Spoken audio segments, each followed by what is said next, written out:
And I want to welcome you all today and thank our co-sponsors at the Asia Program and the Environmental Change and Security Project. I also want to thank the sponsor of this seminar series on urban poverty, the USAID's Urban Programs team. And I wanted to let you know that this is a 2-year seminar series we've been running on issues related to urban poverty. And our final meeting will be on September 24th, and there's a flyer outside if you'd like more information. And I just want to welcome today our panelists. We're really happy to have them here with us. And I'd like to introduce Richard Stren. He's Emeritus Professor and Associate at the University of Toronto's Center for Urban and Community Studies. Richard has been a very important member of the Urban Studies Project's Advisory Board and has helped guide our programming. And we are grateful that he is here today to moderate this panel. So, Richard, I'll let you bring it up. Okay. It sounds like I'll have to moderate something very conflictual, although I don't really think that's going to happen. It will be, however, a real treat to hear the speakers that I'm going to introduce in a minute. But before I even get to introducing them, Allison just mentioned that this project has had a couple of phases. The first phase involved having major meetings elsewhere in the world, and some were held in North America and some were held outside. I myself was involved in a big one, which was on decentralization in Senegal and West Africa, and that was actually held in December of 2003. There was one in Maputo, there was one in, I think, Durban, South Africa, there was one in Brazil, etc. There have been that was one of the first phases of the project, and these phases of the project brought in local people and focused on some important subject that was significant to them in terms of urban policy and urban development. Over the last 2 years, there have been a series of really important seminars, something like this, often with 3 or 4 or even 5 people participating, many of them coming from outside. And some of the first of all, they dealt with urban services. They dealt with housing, they dealt with water and sanitation, another dealt with security and crime. One dealt with transportation, another dealt with access to land, another dealt with planning. These are very, very significant and crucial urban services that were discussed pretty extensively in these meetings that were held in the Wilson Center. Also, there were different approaches to urban development. There was the discussion of governance, there was a discussion of diversity and migration, what difference that made to urban development. There was a discussion of decentralization, poverty and marginality, sustainability. A very big discussion, which I remember very well, was on slums and the informal sector and whether there were alternatives to this pattern, which is becoming more and more entrenched in many countries. But thinking about all of them, which I was doing last night, just as after I got here, I realized that almost all of them turned around infrastructure in some way. Infrastructure is what keeps the city together, or doesn't, alternatively. And infrastructure involves both social and intellectual and political networks of people. So people are infrastructure in a way. Their networks constitute a form of infrastructure, as well as physical infrastructure. And without physical infrastructure, such as sewers and roads and water mains and electrical connections on the one hand, and even internet connections, mobile phone connections, etc. All of that constitutes the necessary physical infrastructure that makes cities work and keep them functioning. And they are, as I've said, the essence of what is a city.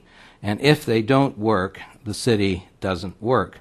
And as I was thinking about this, I remembered when I was, a long time ago actually, in Dar es Salaam, when my wife, who didn't know how to drive, was trying her driver's license test in a little kind of dusty office off one of the main roads in downtown Dar es Salaam. And because I was the husband, I was allowed to sit with her during this test. And the question was, she had one question which she had to answer, and then she had to go out and drive. But the question she had to answer was the following. Name 5 parts of the car which, if they don't work, the car will not go. That was actually the question. And my wife looked at me and she said, the motor, and I was allowed to participate in this, I should say. And finally, she did manage to satisfy him, but it reminded me actually of the city. I mean, this is what infrastructure is. Infrastructure, if it doesn't work, the city isn't going to work. Or it's not going to work very efficiently and coherently and productively. And maybe when we anyway, as I drive my car, not that it breaks down very often, I sometimes am reminded of that story. And it's very hard to say why infrastructure is so important, but there are different ways of thinking about it. Certainly we can think about the productivity of cities, but if we think about the productivity of cities, the first thing it seems to me that comes to mind is the fact that cities are largely, at least in many of the countries that I know, are made up of very poor people. And when infrastructure fails, or when infrastructure doesn't exist, or when people don't have access to it, when they don't have access to good transport, or when they don't have access to water, when their sewage system, sewerage, I should say, system backs up, etc. They have to walk. They don't have backup generators when the electrical system fails. They get ill a lot more often when the sanitation system does not exist, or when it fails, or when waste isn't removed, and when their access to doctors or any other medical facilities are very limited. So it's the poor who suffer the most, and the wealthy can insulate themselves, obviously, against these failures of infrastructure. So infrastructure is really important from the point of view of the poor, just as, in general, it's important as it affects productivity, as measured by lots of other things. When infrastructure is poor, investment, whether overseas or local, is discouraged. And sometimes when it's not there, conflict results.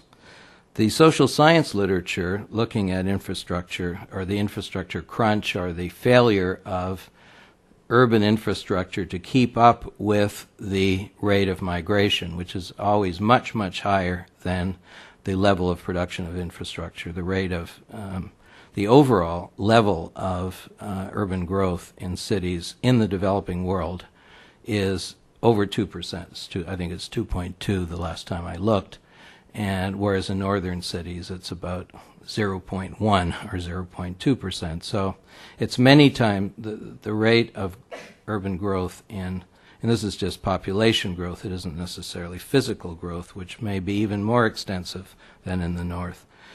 So that literature focuses mostly on failures and is mostly critical, and it's mostly negative. So the story one reads in the big books, and books that have recently been published, such as, for example, Planet of Slums by Mike Davis, or Shadow Cities by Robert Neuwirth, books like that tell a story which is pretty discouraging and pretty negative, and mostly they are stories about failures of infrastructure.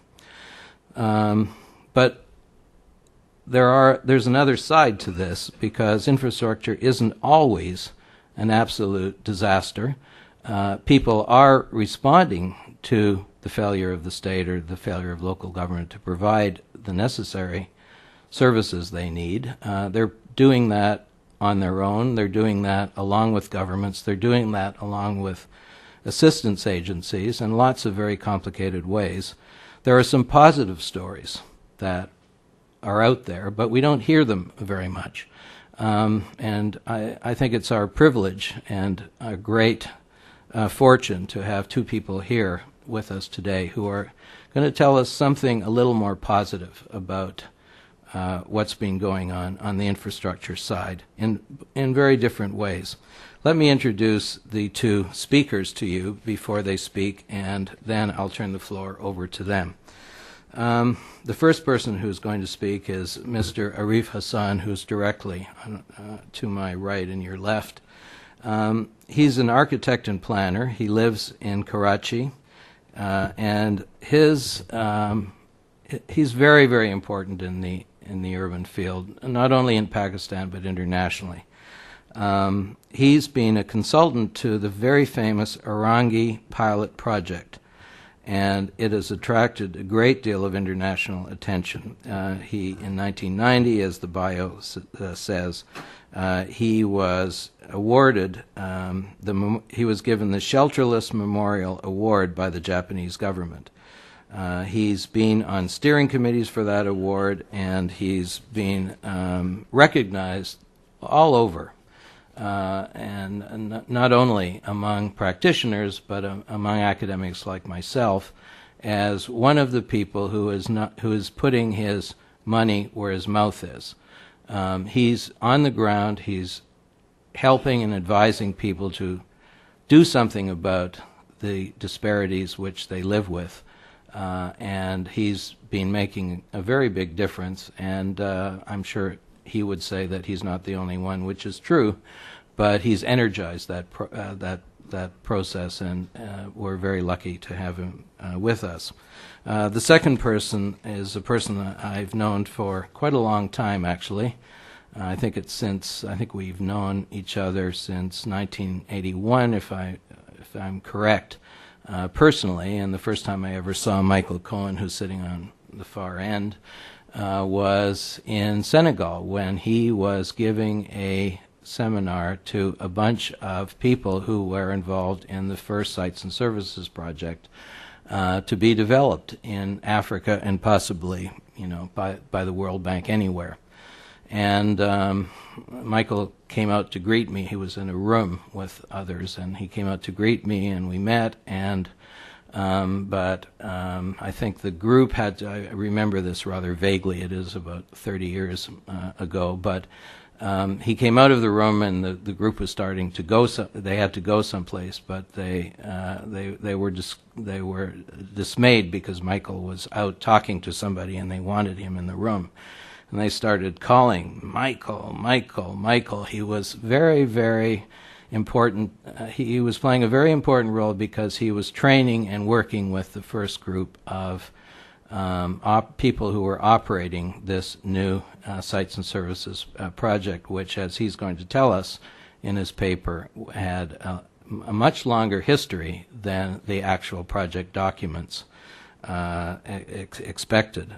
Michael is now a professor of international affairs and director of the graduate program at the New School University in New York. And he's built that program up from nothing, actually, and it has 300 graduate students now from 62 countries. And I know Michael takes them on trips or organizes them. Maybe he doesn't go on all of them himself. On research visits around the world, which is a very important part of that program.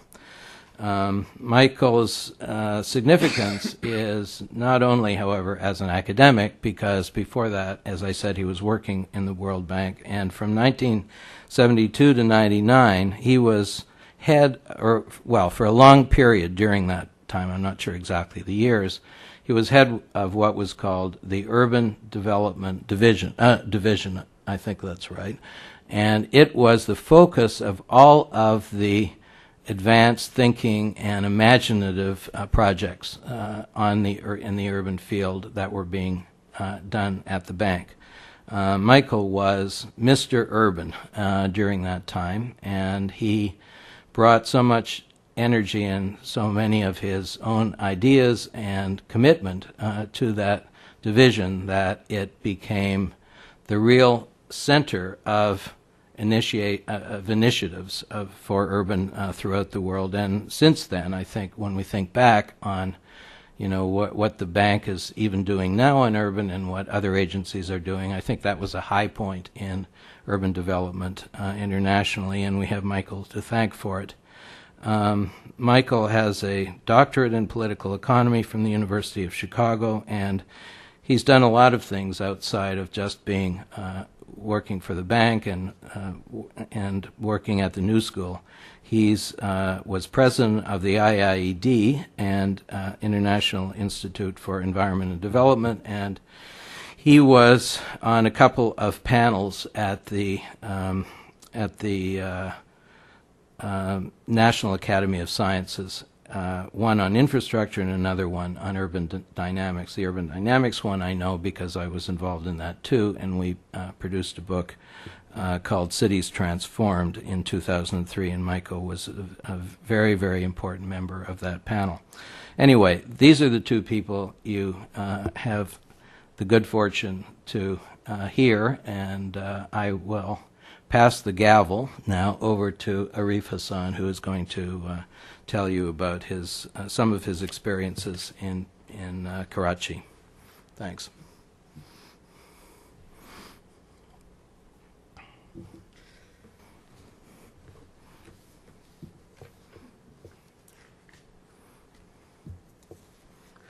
Well, thank you very much, Richard.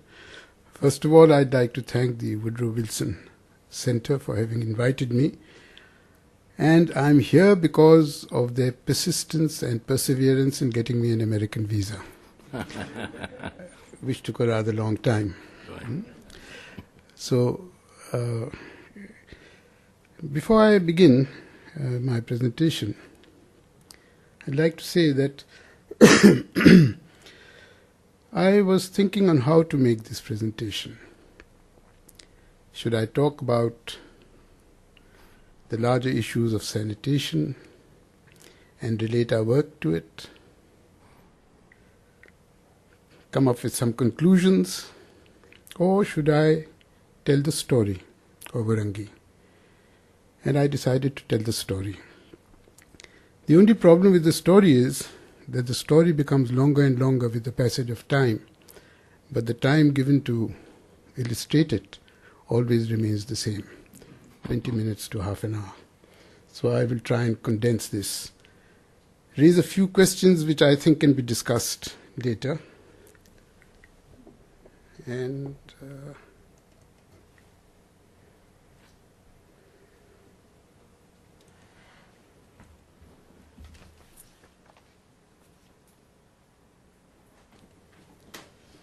I'll talk about Karachi very briefly. It's a city district divided into 18 towns, and the towns are divided into union councils, and there are 178 union councils. Population is about 14-15 million now. It is 10% of Pakistan's total population and 20% of Pakistan's urban population. One very important thing that maybe we can talk about later is the age group of 15 and 24 years.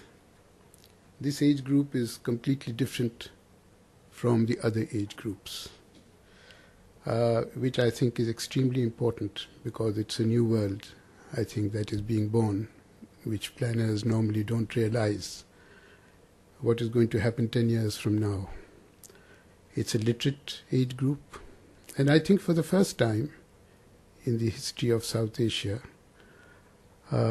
we have a very large adolescent population, because the married women in the age group of 15 and 24 has fallen from 43% in 1981 to less than 20% now. I think it's a very important factor, which we can talk about later. Now, the important thing with what I'm going to explain is that the annual housing demand in Karachi is 80,000 units. And in 1999, the formal sector was producing only 26,700. Now it must be about 32,000 or so. And this demand-supply gap was met in informal settlements, which are called slums. We don't use the word slums. We call them informal settlements. And more than half the population of the city today lives in these informal settlements. And in these informal settlements, there are evictions, for which there are very important reasons. Important to us because we work in this setup where mega projects, often funded by international financial institutions, and are responsible for these evictions. There is a powerful politician, bureaucrat, developer nexus with this enormous land hunger, which is responsible for it. And now global capital is increasingly responsible for these evictions. We can discuss this also in questions and answers. The government has been operating a informal settlements improvement and regularization plan since 1973 with loans from the World Bank and the Asian Development Bank. And we have improved and regularized at the rate of about 1% per year, which means in 100 years we'll regularize all the settlements.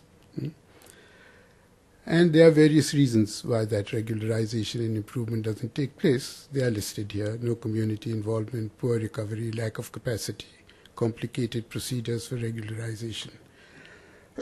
And this means increasing foreign debt because we've been regularizing with foreign money. And our research, which has been published, shows that these IFI-funded programs are not sustainable. Now, Orangi is a Karachi town, and it has a population of 1.2 million. It's almost all informal settlements. And the Orangi Pilot Project was established here in 1990, basically to overcome the constraints faced by the government in regularizing and improving katchi abadis. The objective of the project was to understand the problems of Orangi and their causes, through action, research, develop solutions that people can manage, finance, and build, and provide people with technical guidance and managerial support to implement these solutions. And in the process, we hoped that we would overcome the constraints that government faced. So participatory research showed that there were 4 major problems. Sanitation was a priority with people, employment, health, and education. And we developed programs around all these 4. I will just deal with the sanitation issues. In 1998, we upgraded the project into autonomous institutions, and the Research and Training Institute deals with housing, education, research, sanitation. This is the settlement, the newer parts of it. And this was a major issue in 1980 when we started working there. It was sanitation. So we developed a methodology, and we carried out social and technical research to lower costs. We challenged all engineering standards, developed our own. Engineers were not happy with it. They weren't happy for 20 years, but now they accept them. So, passage of time, things change. And then we held meetings with the community, and we informed them that we can help them in providing technical assistance in overcoming the problem. And so, if they applied to us, we would provide them with technical assistance. So on the request from Elaine, surveys were carried out by our team, and maps and estimates were prepared and handed over to a community-elected, selected, or nominated lane manager. This was the first estimate that we prepared, which was 6 months after we started working there. The first lane took 6 months before it agreed to build a sanitation system. The lane manager collected money from the people and organized work. We never touched the money of the people. They used it themselves, they kept it themselves. Normally it was an older woman who kept the money. It seems people trust women more than they trust men, so it was interesting that it was always an older woman. And after the work was complete, the lane was transformed, before and after. The lane was transformed. But it was not so easy. There was a lot of substandard work that was done by the communities, and we had to launch a huge extension program with pamphlets, posters, meetings to tell people how to build. Today, about 100,000 houses in Orangi have built their neighborhood sanitation systems by investing about $1.64 million US. And local government would have invested about $10 million US for this work. All sewage discharges into the natural drainage system. And infant mortality in the areas that built their sanitation systems in 1983 has fallen from 128 to 37. These are the surveys of the Khan University. But of course, there were many other factors apart from just sanitation. But we believe sanitation was an important one. And the OPP investment versus people's investment is 1:28. It was 1:15 in 1993, but over time it has increased. People's investment has increased. Now the people's sewage system drained into the natural drainage system as for the rest of Karachi. And this was a major problem with the government agencies. And we told them that the sewage of poor people is no different from that of rich people. So if the sewage of rich people can go into the drainage system, why can't the sewage of the poor people go into the system as well? And we had solutions for this. And so the OPP and the communities, armed with OPP designs and estimates, lobbied with government to convert the natural drains into box trunks with treatment plants at their ends. The treatment plants have not yet come. And the government has been carrying this out, not only in Orangi but in other areas as well. So these major drains have been converted into box trunks.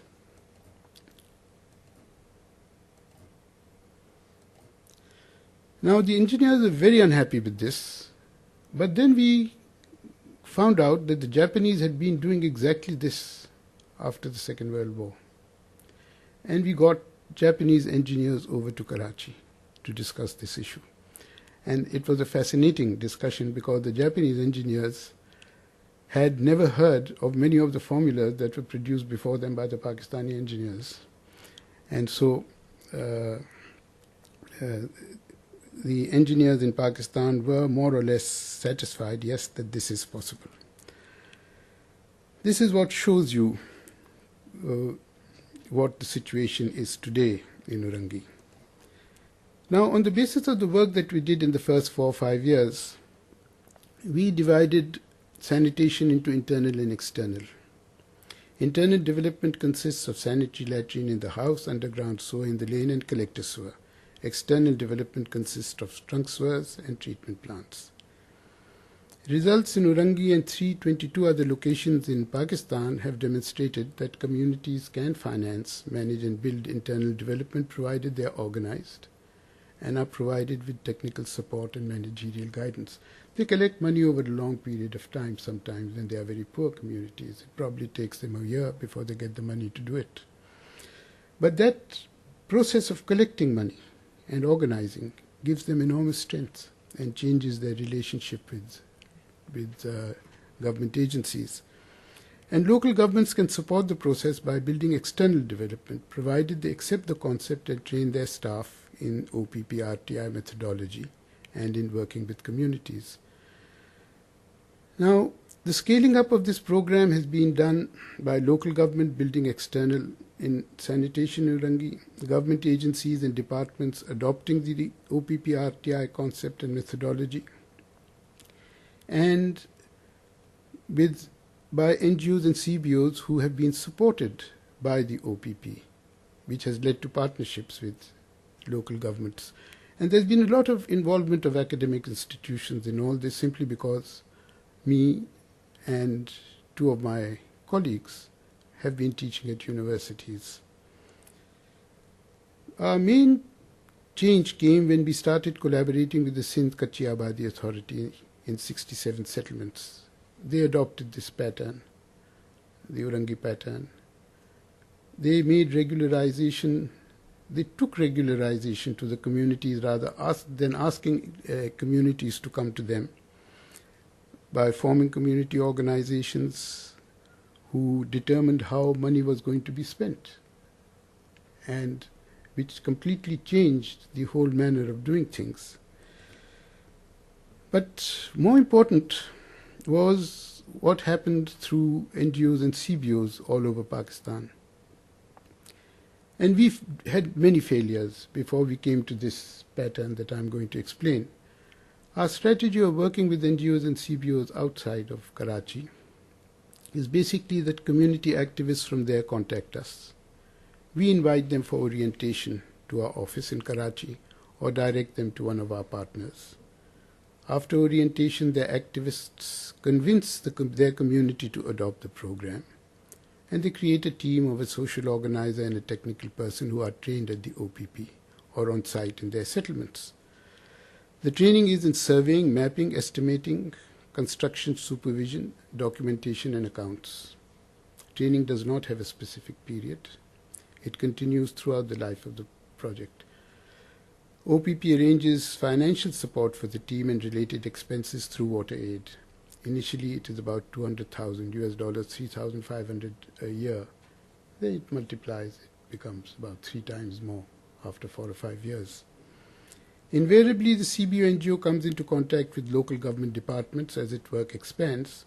When that happens, local government representatives are invited to the OPP RTI for orientation. If they are convinced, they send their staff for training. Neighborhood settlements contact the CBO NGO for replicating the program, and so far about 40,000 plus houses outside of Orangi in 11 Pakistan towns have built their internal sanitation. Just to give you a view of things, this is in Faisalabad. This is the team. He is the leader, and he was an electrician working for a local government department. He still works for them, and they have done more than 4,000 houses so far. This was his lane. This is what it was like before. This is what it is now. This was the first lane. This was a very interesting project because a politician initiated it. And from the very beginning, it was a partnership between the local communities and the government agencies, local government. And the interesting thing here was that it was not for low-income settlements. It was for the whole town. It's a complete town. This is in Rawalpindi. It was a housewives group that got together. They wanted to do something about their sanitation. And they have reached out now to more than, I think, 3,000 houses. And she is the one who initiated it. She is a councillor now, and she's going to run for the mayorship of a union council in the coming elections. So this was her lane, and this is what it is like now. But the most remarkable thing in all these projects, there are lots of them, is this ancient city of Uch, where architects were working in conservation, and they contacted me, and they said they wanted to do something for the city.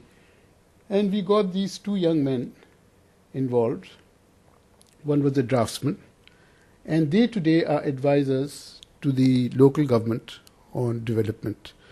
The entire city now has a sewage system, which people have contributed to, and they are also participating in the restoration of the 126 monuments in the city. Then what they learn is remarkable, how they pick it up. They learn the use of computers. These are plans developed by some of the CBOs.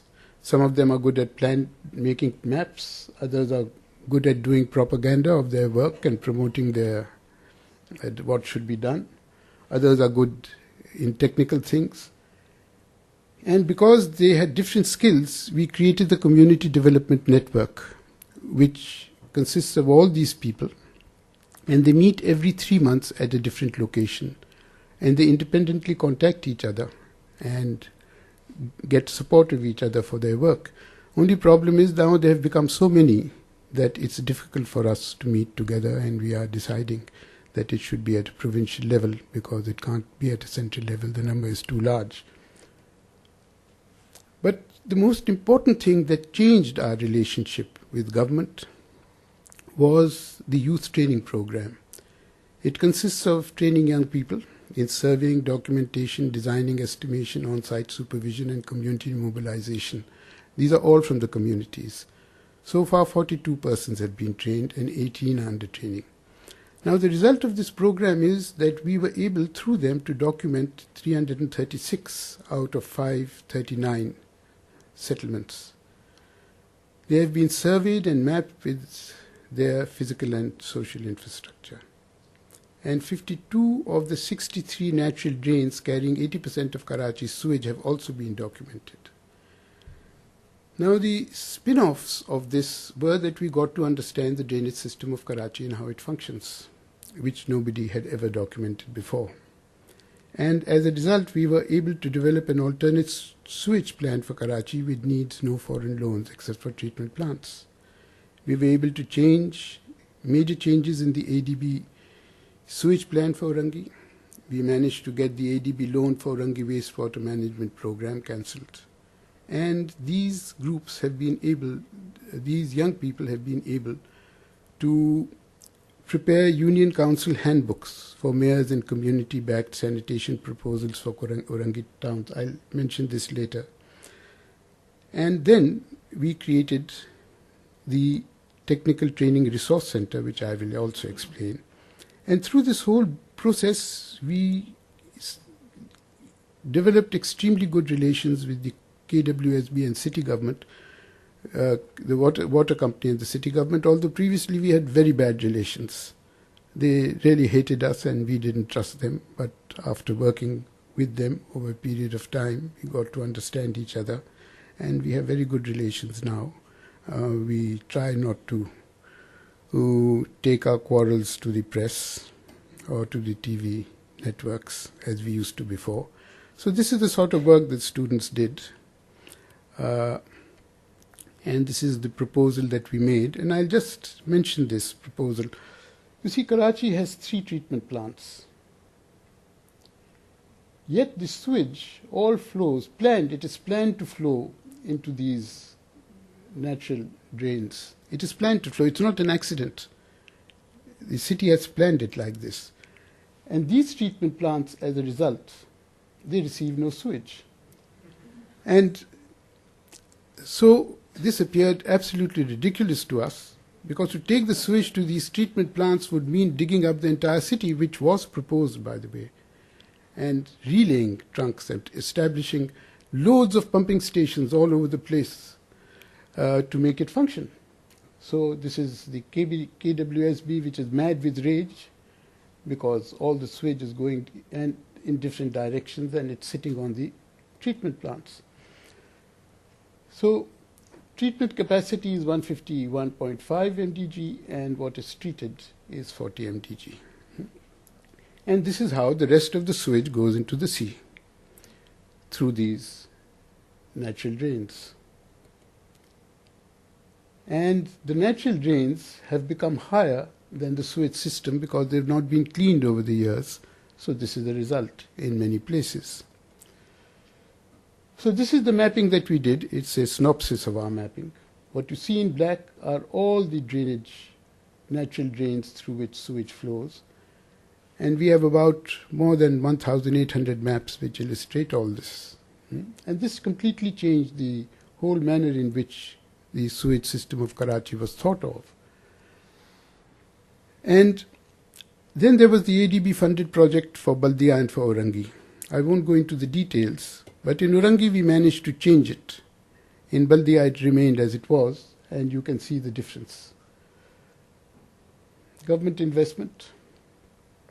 Government investment. Houses served, houses served. government investment in rupees per household, and this is what it is in the case of Orangi. Now this was important, this project, because it demonstrated to us that we could work at a city level also, and that we needed to some very major reform in thinking in terms of sewage and also water, but I'll only deal with sewage. Then there was the Orangi wastewater project. It was $100 million project.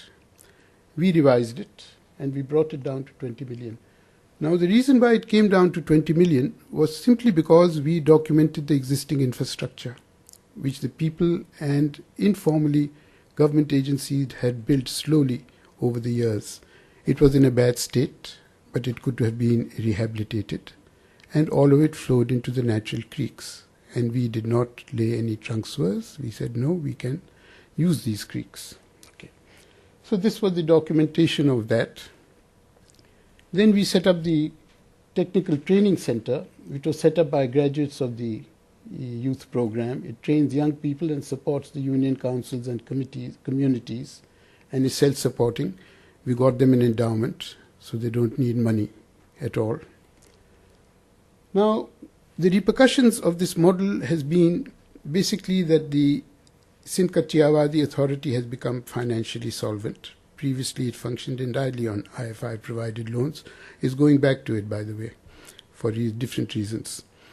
It's the change that has taken place in Pakistan over the last few years.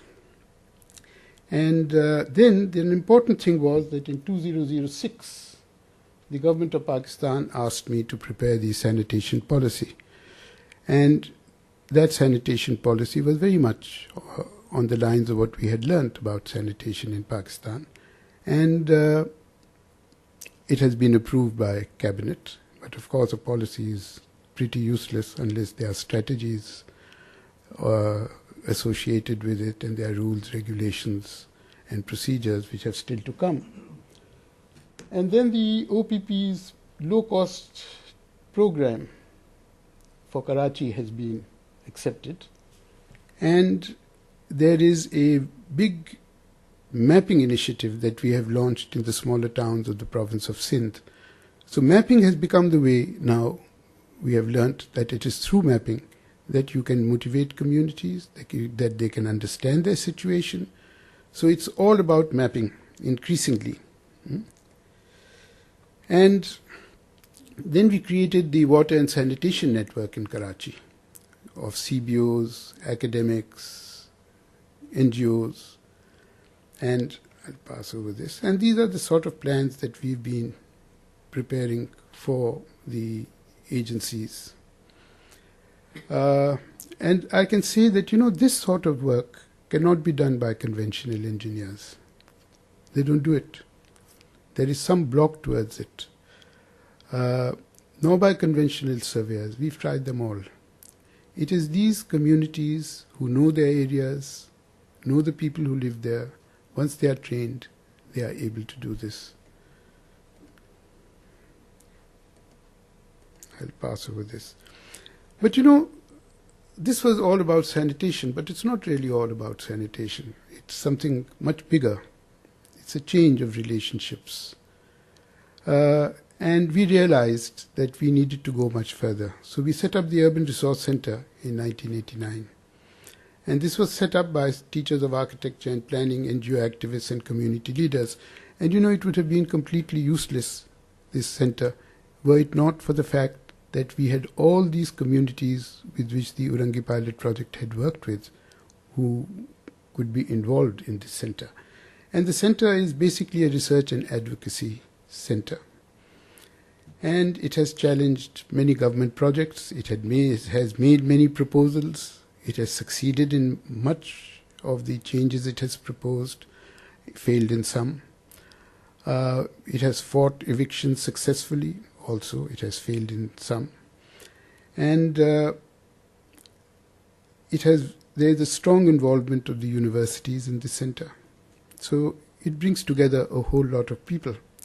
And it is because of the work of the center and the Orangi Pilot Project together that a Karachi network is in the process of emerging. These are the organizations that work with the Urban Resource Center now. These are the NGOs. There are 38 CBOs. They are media organizations. And it's interesting that these media organizations, I mean, mostly TV channels and major newspapers, they cooperate with us. Our point of view is invariably carried, to the extent that there are 2 channels that have said, here you are is a reporter and a cameraman, and 2 half hours on the TV channel, you do whatever you like, you produce whatever you want, and we will show it. So this is really the result of a lot of work behind it.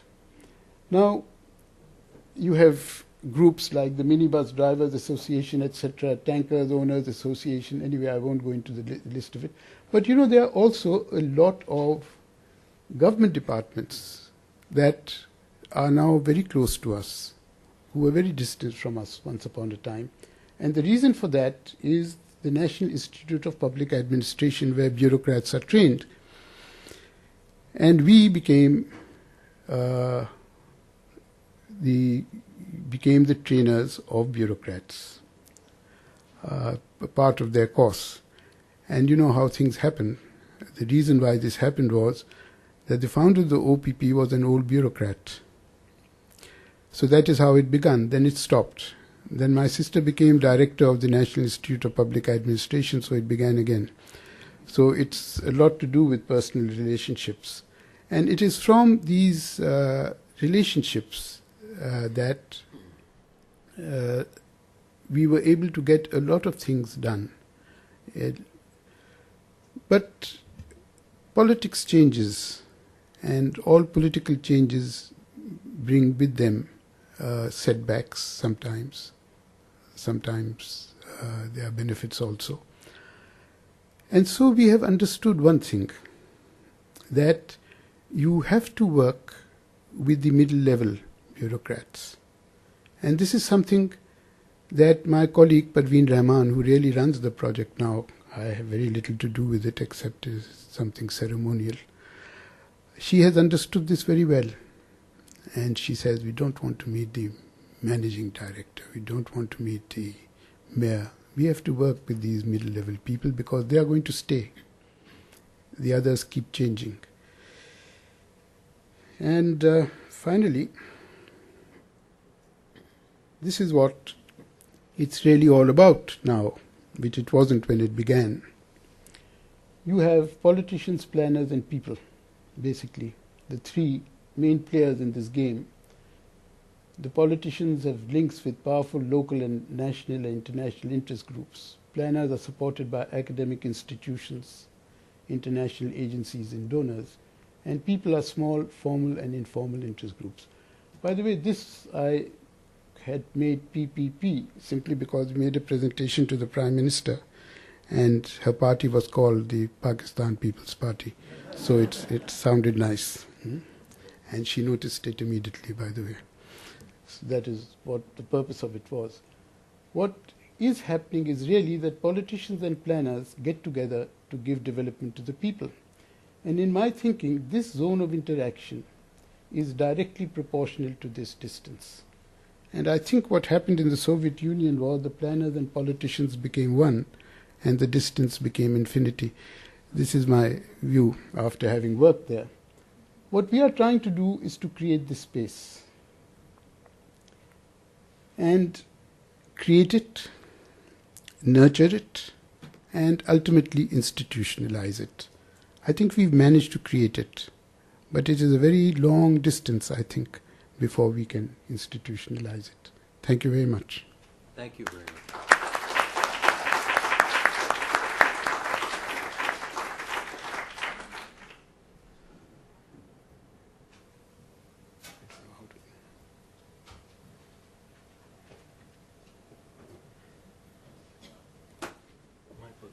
You don't have an overhead, or probably just turn it off. which I'm a bit afraid to do, but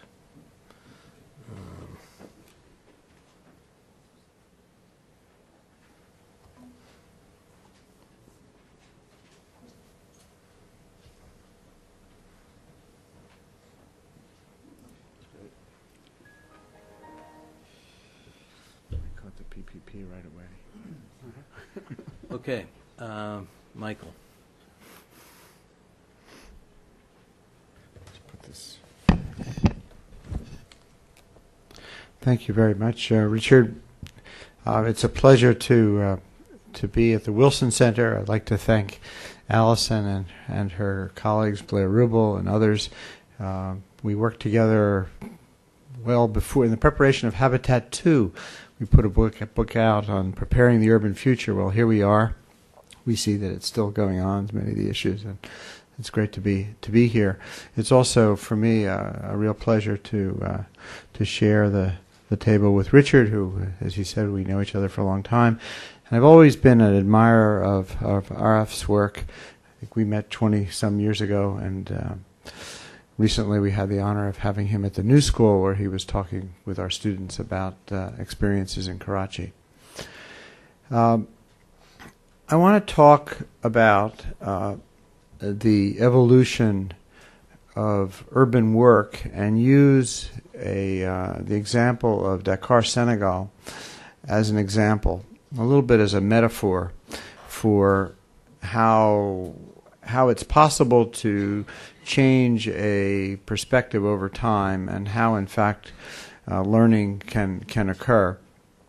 I was reminded as I arrived in Washington this morning that 35 years ago this week, I showed up in Washington to start working at the World Bank.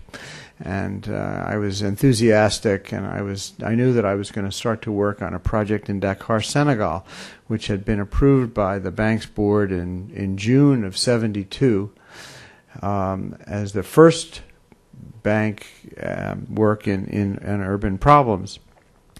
And at the time, the then president of the bank, Robert McNamara, had asked at the board of the bank, what will this project do? Will this project increase migration from the rural areas? Will it really reach the poor? What will happen?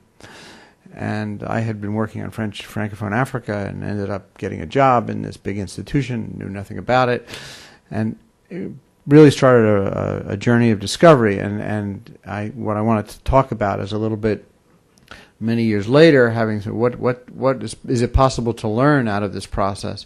But also, what is it possible to learn about the aid process itself? I want to start off, though, by observing that I think there are enormous stakes in this question. That is to say, somebody just turned the lights on brighter, or feels like it just got on. The shining directly in your face. But I don't know. It just feels like it just started here. I don't know.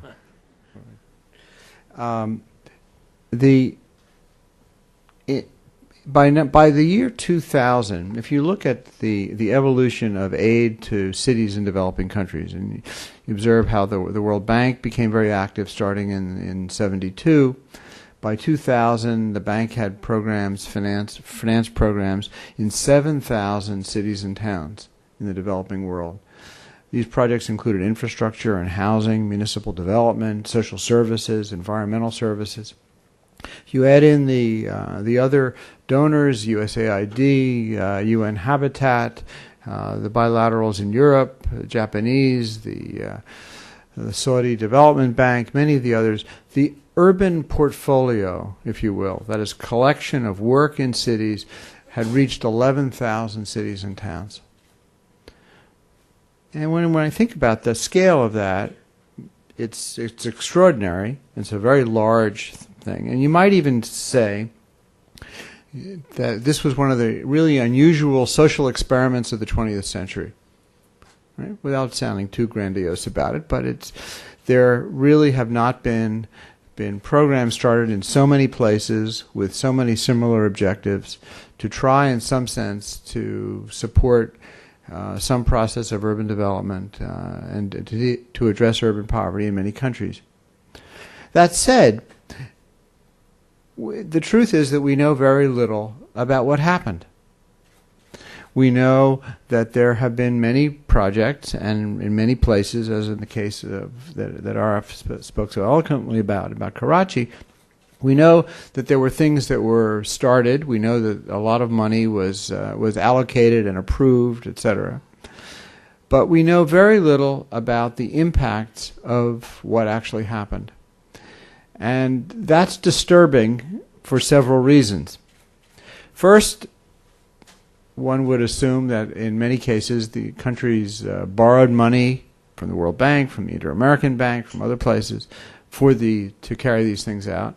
Secondly, for those of us interested more in the professional practice question, it's important to know whether what you tried to do actually made a positive difference or not. You worry about what the impact is on the people in these countries, particularly poor people. And so I would argue that there are enormous political, institutional, and intellectual and professional stakes in the question, what happened? And what do we know about this?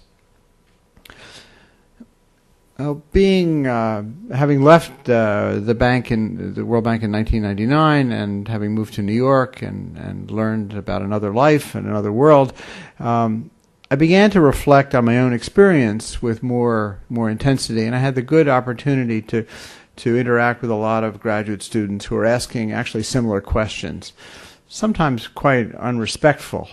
So did it work? Why? What happened? How do you know? Whatever happened there in that place? All these kind of questions. And finally, we were able to organize. In one case, a group of 8 students went to Dakar, Senegal, which was the first urban project supported by the bank, and they spent 8 weeks studying the neighborhood that had been created. I'm very happy, actually, that the team leader of that group, Sarah Cooper, is right back here. Why don't you just wave? Sarah led that group as a graduate student. Now she's working here in Washington. And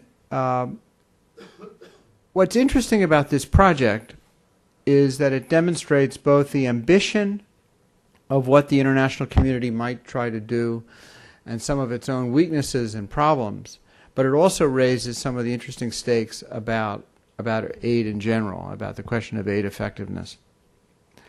So this project was a sites and service project, which meant that the bank was financing through a loan of about $8 million about 14,000 plots of land, 150 square meters each, intended for 10 people per plot.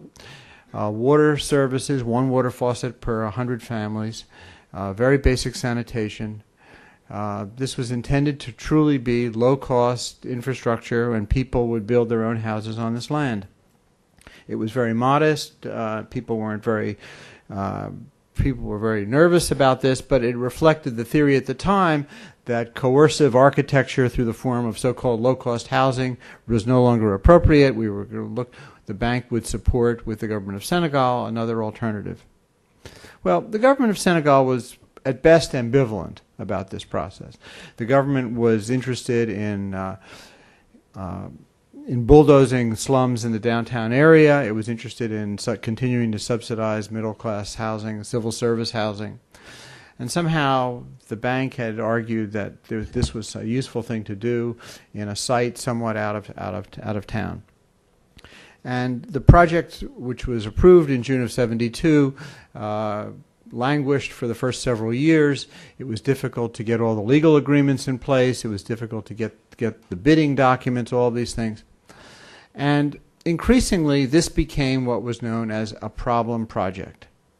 It received a disordinate amount of management attention from directors, from Mr. McNamara himself, from the board. Everybody was saying, this doesn't work. This is too ambitious. This goes too slowly. Households have not moved onto the plots. When they move, they don't have the resources to invest in improving their housing. This is a problem. And in 1982, the project was officially closed, and it was evaluated, that is 10 years after the fact. And the conclusion of the evaluators in the bank and this was shared by the government of Senegal, but the evaluators in the bank said that this project, by virtue of it was too complicated because it was providing too many services and too many social services, and households didn't in fact move there. It was too complicated, too ambitious, too slow, badly designed, poorly implemented, not something to be very proud about. However, the evaluators noted two points. One was that for every dollar of assistance, of public money that had gone into the project, $8.2 of private investment had gone in housing. So something had gone on that was vaguely hopeful, but it wasn't confirmed. The other comment was made that more than 100 Senegalese who were working on low-cost housing had actually been trained in this process, and that there was some sort of legacy from the project. Well, when we sent our team of students 35 years later to go back and look at this neighborhood, the project had by the time it was finished, its implementation process had reduced the number of plots to about 10,500. There were supposed to have been about 100,000 people living in this neighborhood. 35 years later, there are almost 500,000 people living in this neighborhood. This project, this area is a highly attractive neighborhood in metropolitan Dakar. It's a place where there's a lot of multi-story buildings. There's some employment. There's some schools. And the density, this much higher density, I would argue, is a very important indicator of the relative attractiveness of this place compared to a lot of other possible housing solutions and neighborhoods in Dakar as a whole. So why is it that the aid evaluators, 10 years after the fact, concluded this was a failure, but if you look at it 35 years later, you see something good has happened here? How do we understand this difference in perception? And what I would argue is simply that the factor of time is extremely important, and that what we have done typically in the aid process is to believe that when we evaluate the inputs to aid, that is, when the money is dispersed, okay, and we've looked at too narrowly at so-called the implementation of a project, we have rarely looked at the longer-term developmental impacts of what's going on. And so we simply don't know. Those people who live in places look at projects and they have their own visual experience and they say, this is a place that's happening. If the people who were walking around the Parcelles Assainies Sites and Service area in Dakar concluded, this is a vibrant place, this is an exciting place to be. If I had my choice in Dakar, I would like to live here. And in fact, the students reformulated the question by saying, and they came to the bank in February of 2007 and presented their conclusions, one of the students observed, we're not really interested in projects, in the effectiveness of projects. What we're interested in is what is the quality of the place that the project contributed in the making of. Because in fact, what urban projects really are about is placemaking. Is placemaking in a broader urban sense. And so to what extent, how has the project helped or hindered or affected or influenced what's going on in this place? And in fact, in Arif's pictures of the consequences of Orangi, it's clear the significant, what he showed us were places that had changed. And in fact, it's not just a physical change, but it's a political and social and institutional change. These places have a future that they didn't have before. So the comment that I would make is that the evaluation, the long-term look, has enormous payoffs. And what I want to do just for a moment is tell you a little bit more about Dakar. I probably should have brought some pictures, but let me just describe a couple of the findings. First of all, the density is 5 times higher. The population is 5 times higher than expected. Now, you would say over 35 years that would be reasonable. There should be people moving into this place. So what are some of the consequences? First of all, the infrastructure is manifestly insufficient. They're populated. We need more infrastructure, but it's not too bad relative to other places. There are not enough social services. There are not enough clinics and hospitals and schools. But one of the students who was interested in Islam, in the impact of Islam in Dakar, discovered that there were 55 Quranic schools built in this project area. There were 26 mosques. And when we went back to the appraisal report, none of the space for these schools and mosques were included. So what's going on here? Why is it that the project planners didn't think about those very important institutions that would be part of the social fabric? When I look back over my library of appraisal reports from all of the international aid agencies, I almost never see the space required for religious schools and mosques and churches and other facilities. It's an observation that's significant, I think.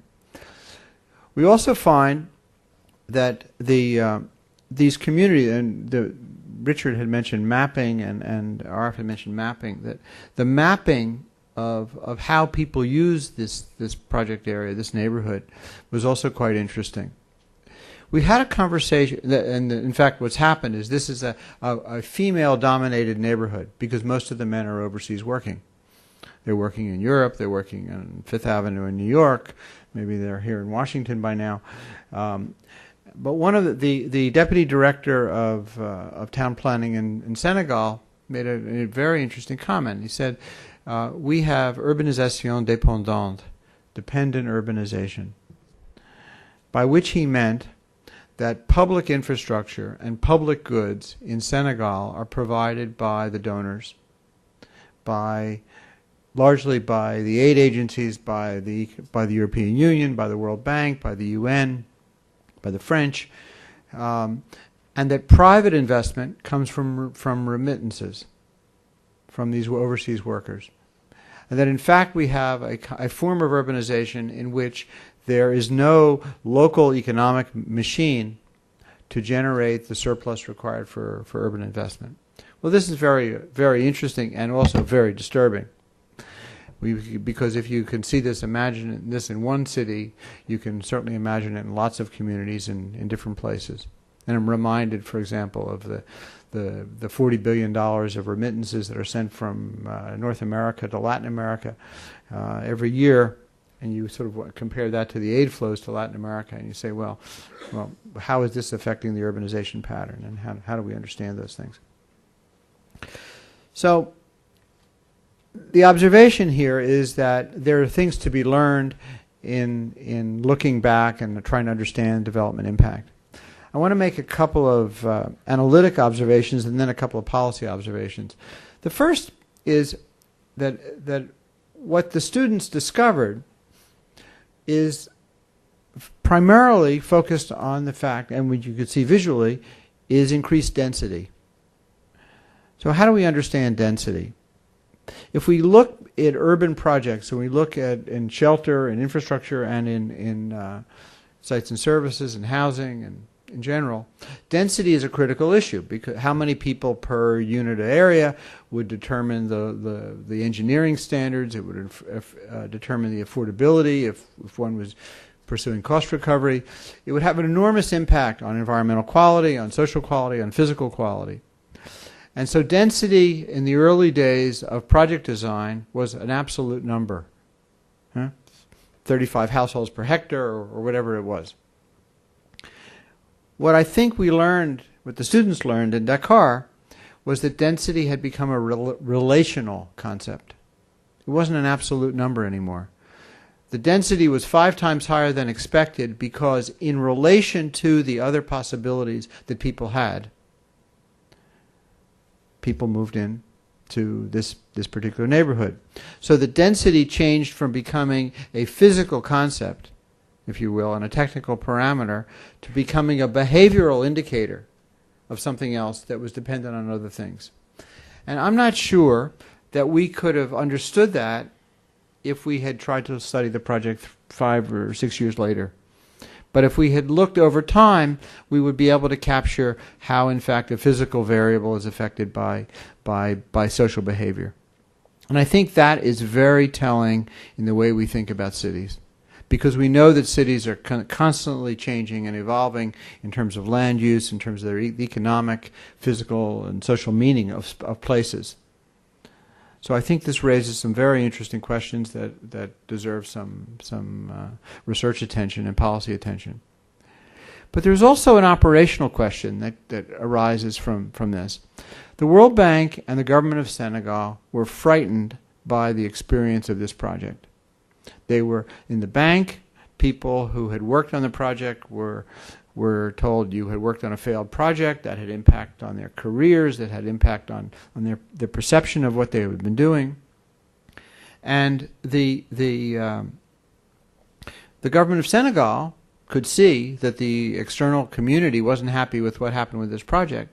So the bank didn't really get into the housing business anymore in Senegal. The bank has had 6 or 7 projects since that first project. It's focused almost entirely on local government strengthening, and it's done apparently reasonably well. It's talked some about mortgage finance, but it hasn't really gotten into the question of urban form and urban space.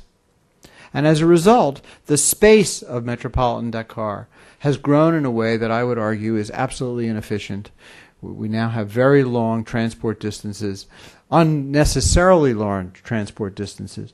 And if in the 80s somebody had understood what might have been going on with this project in a more specific way, the land use, the recommendations about urban form would have changed. And I would argue that going back to the question of urbanisation dépendante, that Dakar is a less productive place, its form is less productive because of the reaction to this project, to this experience. And that's a very, very sad outcome. And I think that it suggests that we need to understand the broader impacts of projects on policy and on operational strategy and how they affect cities more generally. And presumably in the Karachi case, whether you're talking about the sewage system or the famous transport case in Karachi, that urban form is very much affected by these kinds of discussions and perceptions about what is happening with individual projects and how these things work. Now, to make it worse, I think that these projects have a certain kind of local impact which is far greater than can ever be understood here in terms of distance. You know, this is before the days of Google Map, but here we are, or Google Earth. Here we are, way back, so far away from these places, and the reality is that in the aid community, we have very, very, very limited local knowledge. Recently, I was in an office at the UN, and I saw a bumper sticker which said, global knowledge, local results. And I looked at that, and I said, now what's missing from that? Local knowledge. Right? It doesn't say whether the local results are good or bad, but global knowledge, local results. Okay, and it seems to me that what is clear is that without local knowledge, you don't know whether you're improving the situation or hurting it. So these kinds of questions, I think, are quite critical. So to move towards a conclusion, I think my general observation is that we know historically that cities change over time. We know that individual neighborhoods and interventions, and whether it's from aid or locally generated, are somehow absorbed into urban fabrics and evolve over time. And that it would be a very important thing for the international community to do, to look at how these experiences have evolved and what can in fact be learned. I would argue that there's a gap, if you use the Dakar case, there's a gap between what was understood in 1982 versus what's understood now. And if we could use long-term evaluation and then go back and look at short-term evaluation, that might help improve our techniques of short-term evaluation. It might improve our project design approach. And we, in fact, would be able to do this work, which I still believe is very passionate and important work, in a much more effective way. Let me conclude with a couple of more general general remarks. In the last couple of months, I've had the opportunity to go, in addition to going to Dakar and looking and seeing for myself what was happening, I was spending some time in China, and I was looking at how there's been this enormous construction boom in China, and how it really is beyond what I would call the global formulation of the urban. Right? If we look at the last 10 major international reports on cities, whether it's UN Habitat or the Bank or the Ford Foundation or the National Academy of Sciences, there is, I would submit, a global formulation of the problem, which has about a dozen or 24 characteristics. Cities are spreading out, demographic growth is going on, infrastructure is not getting much better, environmental quality is going down. There are a series of generalized facts about this.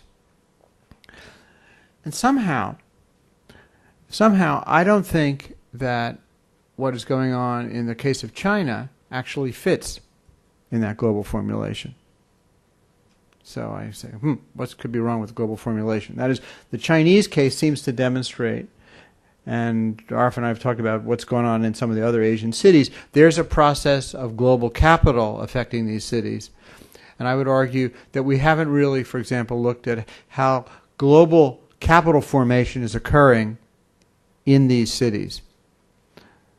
So a question for people living in Washington is to think, how is the subprime mortgage crisis in the U.S. going to show up in Karachi or in Beijing or Shanghai or other places in terms of global capital? And I think global capital formation is a very interesting thing. It's also interesting in the case of Dakar. If you think of dependent urbanization, which is increasingly tied to the global economy and remittances and other kinds of things. So my sense is that we need to get away from a simply project neighborhood view of what's going on here and place the city into a broader global context to understand some of these dynamics, which seem quite strong. When you go to a place like Shanghai, where I had been in the 80s, and you see that there have been literally 4,000 multi-story buildings been built since 87 in Shanghai. You say, where did all that capital come from? And what's this process, and why is that not included in the global formulation of the urban? Right? That's hardly discussed. Why are we missing? How are we missing that, and how can we connect back to it? So thank you very much for this opportunity. Thank you,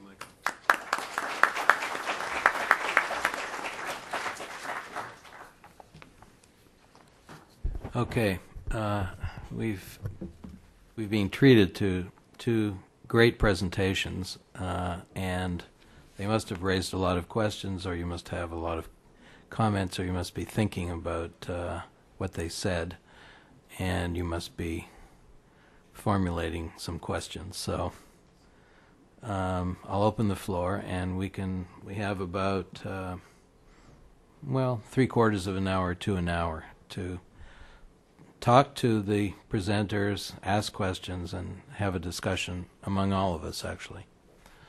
So who wants to start? Yes, could you say who you are, just and so we can also hear? Okay, getting a microphone. Yes, my name is Ziad Al-Haddad. I'm the former Director of Operations with the World Bank, just retired. My question is to Arif Hasan. There were two sets of figures you gave which were rather impressive, stuck in my mind. One was the efforts at Orangi, which clearly were very much more efficient in terms of outcomes and outputs against the inputs, because you gave figures about what it would cost the government and what it cost actually in your own project, the way you did it, on one side. On the other side, you also gave some dimensions on the staggering nature of the gap between the supply and demand. Huge gaps, huge requirements. Obviously, to a person like me and to many others, I'm sure it brings forward the concept of replication. Are the concepts which you have put in place in Orangi, and to some extent extended into the Sindh projects. Are these replicable in the country as a whole? In Karachi, because where you talk about the katchi abadis being 50% of the population, are we dealing with a problem that cannot be resolved with the size which you envisage in Orangi and such operations? Or are we looking at a hopeful future in which replication is possible and these problems can be solved at a much larger scale? You know, Orangi and its scaling up is a drop in the ocean. Although it's huge, but if you look at the problem in Pakistan, it is a drop in the ocean. And it has taken many, many years to reach this stage. Let's say it took about 15 years to really mature. This can only be scaled up nationally if you have effective municipal institutions. There is no other way. And effective municipal institutions cannot be created simply by this process of decentralization that we have gone into. As a matter of fact, this decentralization has badly damaged effective institutions. Because what we have learnt is that between the elected representatives at the local level and people, you either need participatory institutions or you need a bureaucracy that has a level of independence.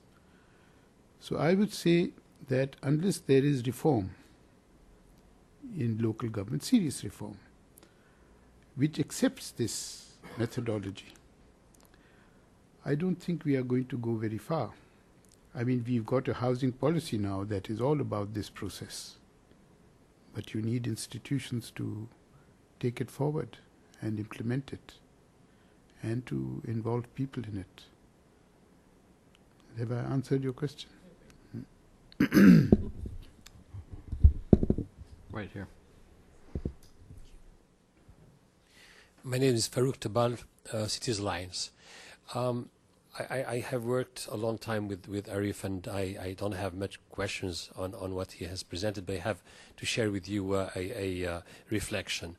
What he just said actually is what I want to talk about. It takes a long time to have this process mature, and what I found very impressive and quite special to Karachi and to the Orangi Pilot Project is that the NGOs that you have been working with and the communities have had the stamina to work during all these years and keep working without losing hope until we have seen through your presentation government and other institutions have joined the process because they have seen the result.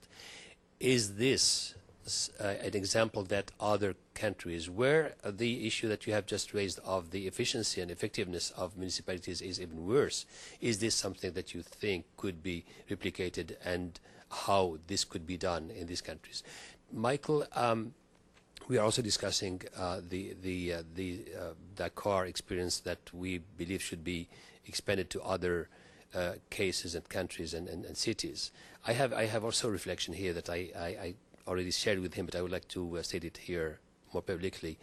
When we talk about long-term evaluation of something, we are of course talking about something, especially when you talk about urban, that has known a lot of parameters that have impacted. How much can we say that what Dakar is now is to be credited to the project that you started in '72, and how much has probably come from other factors?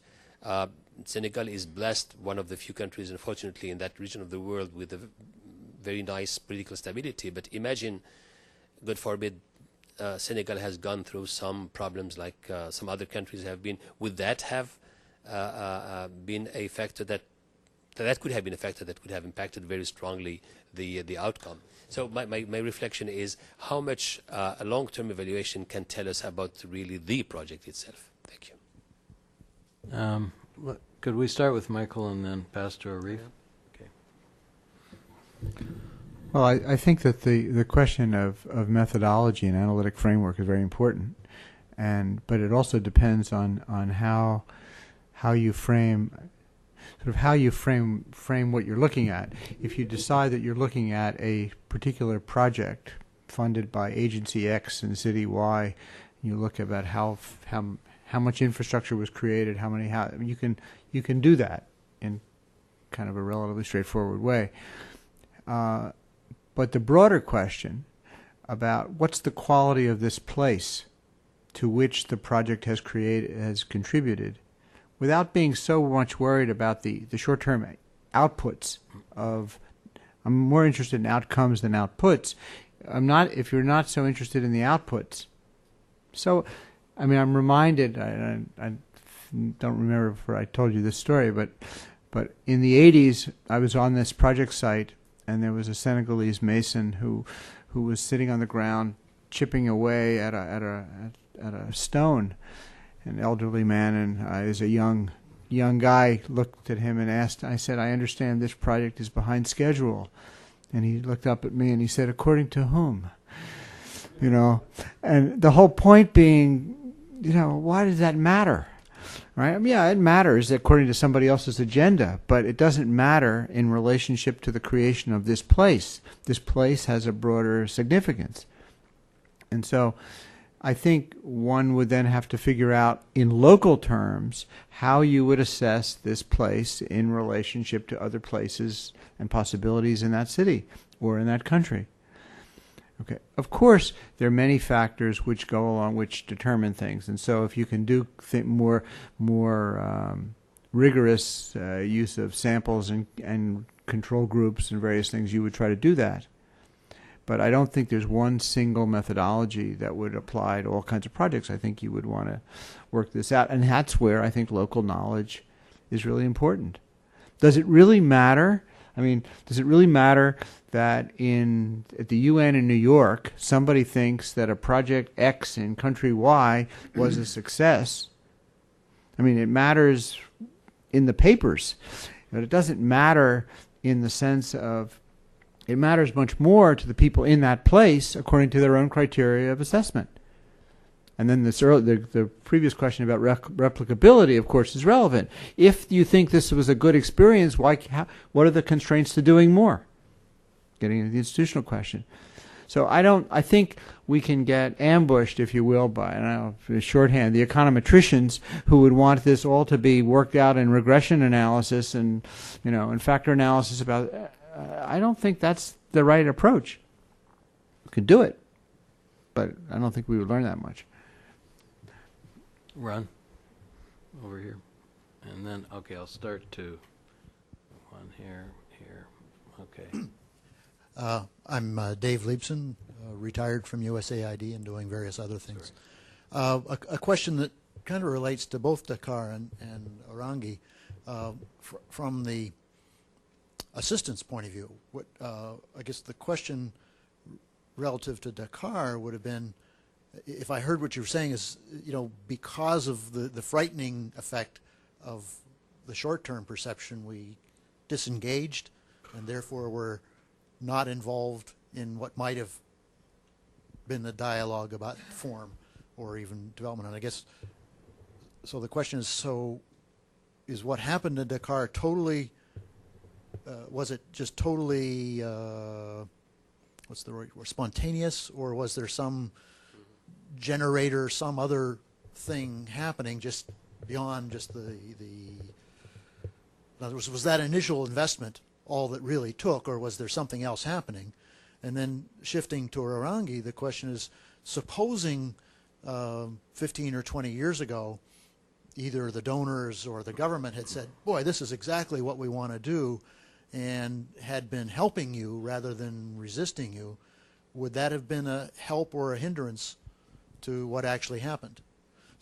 Both questions coming at, so what really is the role of assistance in these, or what can we learn about assistance here? In the case of Orangi, I think if the government had said we are going to assist you, and they did say that they were going to assist us at one stage, which we rejected, because unless and until the model is clear, I don't think assistance can be of very great help. I think it can be very damaging, as a matter of fact, as we've seen in many cases. A project needs, if you are doing a project that is experimental, that Orangi was really an exploration to begin with, you also need a period of gestation. And the concept of gestation is something that governments and bureaucrats, by their very training, do not comprehend very well. So we had this period of gestation, and it was only because of that that we were able to expand and create new relationships. I think in the Senegal case, as in many other cases, there are local processes, local investments, and people moving in and out of the neighborhoods and building this up over time. So the project creates a platform, and then their behaviors occur. And what's interesting is that most of the behaviors occur after the donor has left, all right? And then the donor closes the books somehow and doesn't observe, to the donor's detriment, because the donor doesn't really learn, all right? And I think that's it's a real problem. I remember a conversation with Mr. Wolfenson shortly after he came to the bank, and he went to 2 projects in Latin America to look at two urban projects. And he came back and he said, our people don't know each other. The people working on the 2 projects in the same region, not that far from each other, they don't even know each other. And I don't know, I was feeling particularly glib at the moment or something, and I got in a lot of trouble. And I said, well, you're working in an institution that has a learning disability. And he said, that's not funny. I said, I don't mean it's funny, but the fact is we're not structured to learn about these things. And we don't invest in that process sufficiently. And I think that really goes on. There's one other point which I realized I didn't say in the presentation. I asked our students to find out if we could find a single example in the UN system or in the bank where there had been evaluation 35 years after the fact. And we couldn't find any. Okay, we asked people in New York at UNDP and others, they could not find any. I've since asked many people, several of our directors general of evaluation, has anybody seen it? Nobody's ever seen it. So as a body of professional practice and activity, the fact that nobody goes back and looks at this is simply extraordinary. It's simply extraordinary. And no wonder, right? Things happen the way they happen. But it's kind of a shocking. Well, it's shocking to me, having lived and worked in this environment for such a long time, that we didn't do that. So in part, it's a mea culpa, because why didn't I think of some of these things before? And some of my other colleagues might think the same. Okay, although it may not be so strange to people who were observing the system from outside. So. Okay, Harish, and then this gentleman here in blue, and then the person at the back, and then you, and then you. Okay. Okay, I didn't. All right. Begin. Primarily addressed to Pakistan, but it will apply to Senegal. Hello? You got it? Sorry, thanks. Could you identify yourself? Oh, sorry, yes. Egon Chalakian, Harvard and Columbia Universities. I want to address the gestation that you cited as gestation, particularly with Pakistan in mind, and Senegal to some extent. Historically, waste management draws organized crime. It's probably its #1 ally around the world, and I deal in organized crime. And South Asia is notoriously famous for corruption and organized crime. How does one mitigate that in that context when you're dealing with government, local, and not so much on the national level, but still local government is just as nasty as national government in Pakistan? How does one mitigate that factor?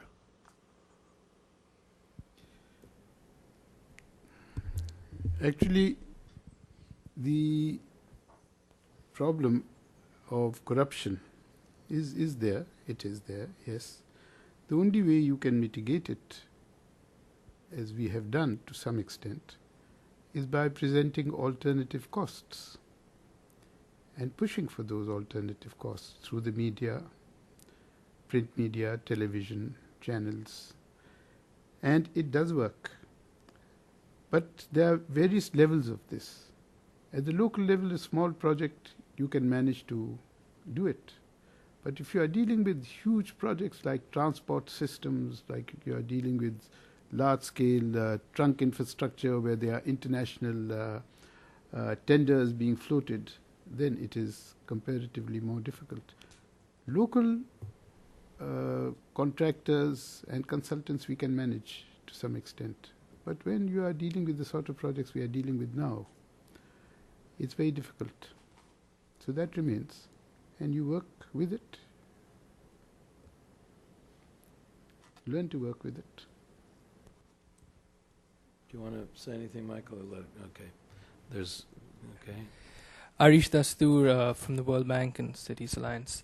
My question is to Michael. In fact, I was there in February '07 when your students were around. And, not to pick up too much on Farooq's point in this whole question on methodology, but, it struck me then and it struck me now that over 35 years, there are really too many unplanned for variables, and they far exceed the planned for variables, especially in a sites and services project where it's mostly land is designated and most just minimal infrastructure is provided. So the contribution to such a project, to place making, I think that's a little ambitious. Maybe place designation is a more humble way of looking at it, and I think place making is taken care of by all of these unplanned variables.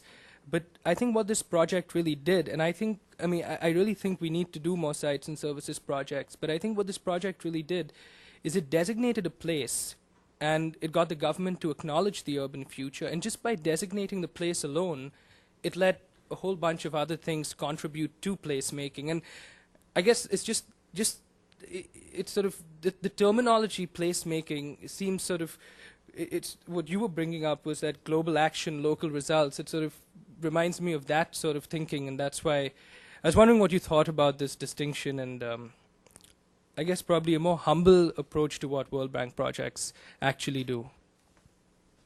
No, I think that's a useful. That's a very useful comment. In terms of designation. Simply the making part of it was the basic putting some infrastructure in the ground. It contributed to, as you say, designation, and then over time the place was made in a broader social and economic sense. I think that makes sense. Okay.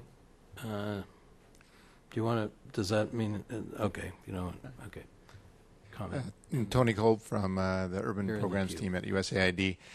Two quick people questions. One, in Pakistan, this key middle management person who you mentioned was one of your key counterparts there. I would assume in terms of scaling up that these types of individuals will be very important in taking on this type of working role of working with the people more directly, etc. What is the impediment currently for them to work in this way, and what needs to happen for them to begin working in the same sort of community-based approach that you are promoting? In terms of you mentioned briefly, Michael, the 100 people that were trained in terms of your project. What happened to those people? Well, what are the constraints? There are many constraints, but they don't have to work with people if they don't want to. They can still promote this model. The model is one of component sharing. And many of the people who are supportive of this model actually don't work with people. They provide the external infrastructure and allow communities to connect to it. But that is not a solution. You need, within local government, people who actually go to the communities and to promote this sort of work. That, I think, can only be done if there is a very major change in the curriculum of training of surveyors, engineers, bureaucrats. And in some institutions that has happened. And we had many people who were happy to work in this manner with us. But one or two things have happened which I think we should understand. One, there has been a big economic boom in the construction industry. So that has taken away all these people, big salaries. Secondly, the NGO movement is no longer what it used to be. It is now really a business. The altruism which produced the Asian NGOs of the 70s and 80s is no longer there. It's a regular business. And the people who head it are those who've been trained in Western educational institutions, where theories have been developed around third world explorations. And that is a very major issue today, not only in Pakistan, but also in all the other South Asian and Southeast Asian countries, this change that has taken place.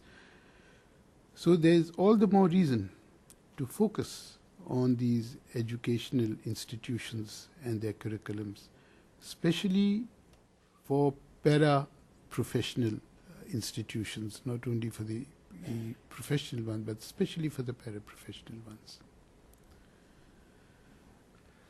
Some of the people who worked in that Sites and Service project show up later in different parts of the government, working on different things, but also some of them went into politics, became local mayors and local community representatives, and I think the experience was sufficiently jarring that they went off and interpreted the meaning in different ways, but they seem to have been mostly activists as a result, which is useful. Okay, this gentleman here, and there is a gentleman in the back in a white shirt who's been waiting for a long time. I think the issue of project design and short-term and long-term evaluation can be related. Could you identify yourself? Sure, sorry. My name is Anjum Altaf from the East Asia Urban Department of the World Bank. I think one of the strengths of the Orangi Pilot Project was that it was a very different project design. And I think, Arif, it might help a little bit if you mentioned the fact that there was an attempt at one stage by the UNDP to turn it into a more mainstream project design. And one of the issues there was the issue of monitoring and evaluation. And I remember from that time that Akhtar Hamid Khan Saab, the director, had a very unique short-term evaluation format, which he used as a means of involving the community. So I think if you could mention that, that might add to our understanding of project design and evaluation. And to Michael Cohen, just this thought struck me on long-term evaluation, whether you think that the 50 years is enough, is a fair long-term evaluation or not. Well, thank you, Anjum, for reminding me of this. You know, I have forgotten about that completely. Yes, there was a time when it was decided to turn us out of Orangi because the BCCI Foundation, which was funding us, decided to get the UN involved, and the UN sent a very competent planner. And he came and he said, all that you are doing is wrong. You have to get the contractors organized, you have to get the surveyors organized, you have to plan this whole settlement, we have to go into providing housing support, etc. And he wanted a lot of surveys to be carried out. And just to give you some examples, he said, now we have to have this survey about an ethnic survey, the different ethnic groups that live here, and I want so much money for it. And I told him we are doing for the time being a sanitation program, and I don't think the excreting habits of any of the groups are really different from each other. So that was the first quarrel we had. Then he said that now we want to ascertain how much water is used. So he came up with a huge survey for water. How much water does a person use when he goes to a toilet? And so Akhtar Hamid Khan sent him to me. He said, go and talk to Arif. And so he asked me. So we said, no, it's very simple. We got the vessel that people take. He said, here, this is it. This is what they take with them as water. So over time, these sort of debates and discussions, he said that all right, he wrote a note saying that these people are not professionals and this project should be closed and we will then take it up. So we were more or less fired. But for some reason, the BCCI chief decided to divide Orangi into two, give half to him and half to us. He disappeared along with his big grant that he got after 5 years and after having developed 36 lanes. And we are still there. So the problem was that there was a project that was designed over there, a conventional project. Whereas in our case, we were looking for alternatives. That was a very big difference. That project could not have succeeded. There have been many other similar projects all around the world. So you set up an agency to run that project. The project time span finishes, the agency is wound up, and that's the end of the project. This has happened again and again in so many countries that I have worked in. That was what you were referring to, I think, Anjum. And there was something else you asked. About the short-term evaluation process. No, such short-term evaluation was very simple. Cameras, and they were putting pictures before and after. This is a very different method from what the UNDP was recommending. Yes. No, that also we had a problem. For instance, for us, it was very clear. The evaluation process was the Friday meeting that we had, in which the entire staff was present, and they presented what they had seen. They were assigned their work. If they hadn't carried it out, they were asked reasons for it, and the community members were a part of that meeting. So those minutes formed the evaluation, and the photographs were a part of that evaluation. And so it was a continuous evaluation over many years. We have had other evaluations also. They have not been very good ones, that we have accepted them gracefully. You mentioned this question, 50 years is enough. This was this campaign that said that the World Bank should be abolished after 50 years. It was enough. I recently came across a comment made by Cohen, the foreign minister, Mao's foreign minister in China. He was asked in the early 70s, what was the significance of the French Revolution? And he said, it's too early to tell. And it seems to me that it suggests maybe we should put some of these things into a longer term and assess whether it's too early to tell or not. Can I just say something on... But it is really a matter of what determines land use. And invariably, land value determines land use today. And land use changes are determined to a very great extent by land value. Now, in the case that you are mentioning, it would be interesting to know how changes have taken place in the people who are living there. Who are they? Have they moved on? Have they changed? And the nature of densification as well. Exactly what is the nature of densification? Is it high-rise or whatever? In the case of Orangi, in the last 27 years that we've been associated with it, it has changed enormously. It has densified enormously. And there has also been a movement of populations from the areas which are of higher land value. Considerable movement out. I think this is the sort of things perhaps that need to be looked at, and it would change planning considerably. Because bylaws to a very great extent in our case determine what happens piece of land to begin with.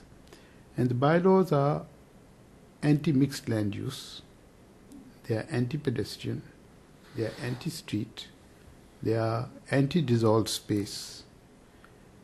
And as a result, these settlements are ideal for for lower middle income groups and middle income groups rather than the lower income groups. So I think that's very much a associated thing with this. And maybe the evaluation should take note of these land use issues. Absolutely, but I would also say that land value is a behavioral outcome. I mean, it reflects possible choices and uses of the land, and so that changes over time too. So we would want to study those things. I mean, in the Dakar case, there were people who moved out and people who stayed, and it's a mix. And the point is, we're not going to be able to know if we close our eyes after 5 years. We're going to have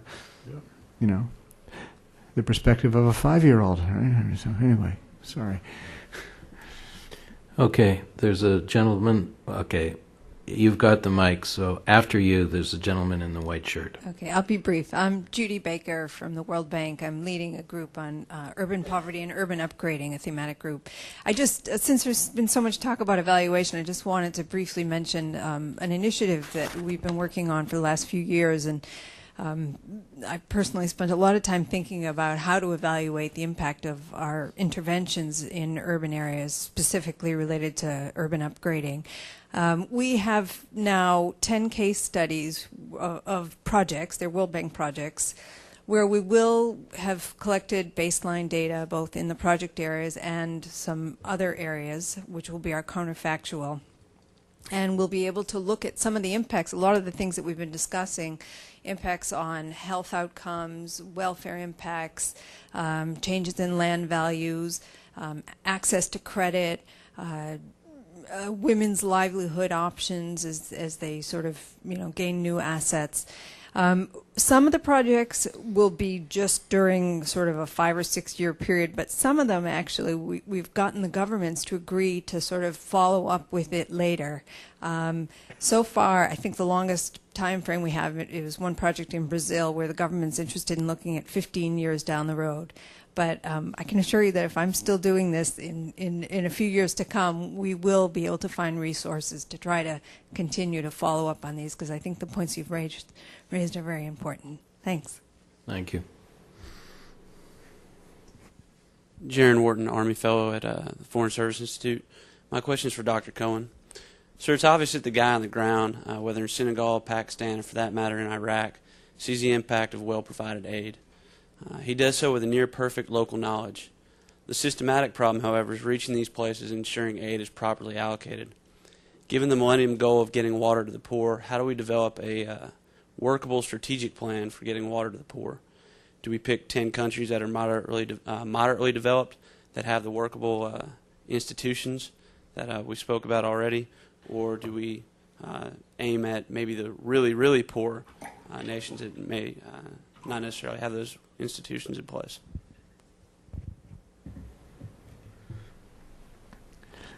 Well, I think first the question is, who is the we, and who is who are the people who are the beneficiaries of receiving water. I remember having the experience of working on the water decade in the 80s, when 550 million people in the world received water supply. In the period of the 80s and the end of the 80s, more people did not have water than at the beginning of the 80s. So it needs to be put into a broader context of growth and what's really going on. It's also clear that if the we is the international community, won't be able to do it. The demands are large, and in fact it's much better if they're local institutions, and whether it's public or non-public, providing that water and developing those things. So I don't believe in one big strategic plan that everybody wears the same size shoe. I think that it has to be much more localized and maybe even down to the neighborhood level, and those kinds of things are really important. The problem where we have tried to have a single plan, a single solution, is that we've oversimplified, and it doesn't matter it doesn't matter what the intentions are, frankly. It doesn't matter how, well disposed any political set of forces were to improving the situation. It really depends on what the local conditions are. Just a quick comment and perhaps an embedded question. Michael, you bring out this, in fact, it brought out in all the questions and answers since then, this all-important long-term time dimension. You recall that the World Bank underwent a major shift in its culture when it changed from the input-output relationships to input-outcomes. And I saw that. I used to be serving on the Operations Committee and the Operations Policy Committee, and I saw that as a very welcome change. We're finally looking at long-term returns and long-term outcomes. The problem, of course, and here's where I really call upon your help in trying to define and give us a future. The problem is that the mechanisms within the bank don't allow for this long-term dimension. Country assistance strategies are 3-4 years. Project cycles are 6-7 years, and to declare a project problematic like Senegal, it took us 10 years perhaps, one of the very long-term ones, I guess. So we don't have the mechanisms, I think, at present. An encouraging comment from the back about a 15-year look at Brazil and so forth is very good. But still, we're talking about very, very short dimensions. And I think not just for urban planning, but really for the whole gamut of development as a whole, all sectors. Integration of sectors, and urban planning is a great example of integration of so many aspects. Really, it's bring out something from the institutions that you work in to advise the World Bank to introduce the mechanisms which will allow for the long-term perspective. Can this be done? Are you willing to do it? I heard an interesting comment made yesterday by one of my faculty colleagues at the New School who works on games, on how do you teach about game design and computer games and things like that. And she talked about how games teach persistence. That is, people start playing with computer games and they keep working at it until they figure out the answer. Okay? And she posed the question, how do you create an architecture of persistence? And I was reminded in Arif's description of the history of Orangi that there clearly had been an architecture of persistence, of building up a set of behaviors and beliefs and activities which created this persistence over time. All right. But I think that the same thing would have to apply in big institutions. All right. And that we have to persist and we have to really believe in things and keep persisting and enlarging our framework. The problem seems to be that all of these, whether they're career incentives or personnel policies or whatever, people move around, and you believe that if you've worked in 50 countries, you're better than if you've worked in one, and that's just not. That may have to do with you, but it doesn't have to do with development, right? So. Thank you. My name is Janet Bearden. I'm with the Environmental Protection Agency. My question is for Mr. Hasan, and it involves the local government. My reference for this is I spent last winter in Kabul. Excuse me, as a bureaucrat. I'll be returning in 2008 as a non-bureaucrat when I retire. On the issue of local governments, you referenced that within Karachi you had 18 districts and something like 178 unions, each with mayors and powers. I assume you also had a municipal government. When we talk local government here, are you talking about did you work first through some level of the union government up to the district, up to the municipality? Local government really started functioning effectively in 2002. Before that, we had 5 districts in Karachi, more or less controlled by the bureaucracy. So we worked with the district in which Orangi was situated, and we worked with the water board, water and sewerage board. But things have changed now. Now you have the town, which is Orangi town, so we work with the town. But the water and sewerage board has not been decentralized, so we work with the water and sewerage board as well. Do I answer your question? Yeah, it's just there's so many layers of local governments in so many places. I was curious as to where your starting point was. No, our starting point was with the district of Orangi, in which Orangi, the district in which Orangi was located. This was 1981-82. So, gentleman here.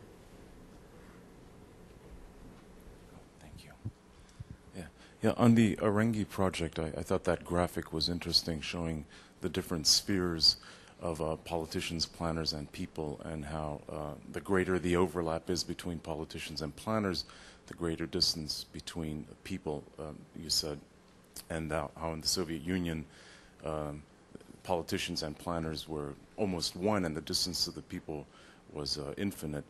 But in fact, in the Soviet Union, I believe cities were rather well planned, and people in urban areas had access to water and sanitation.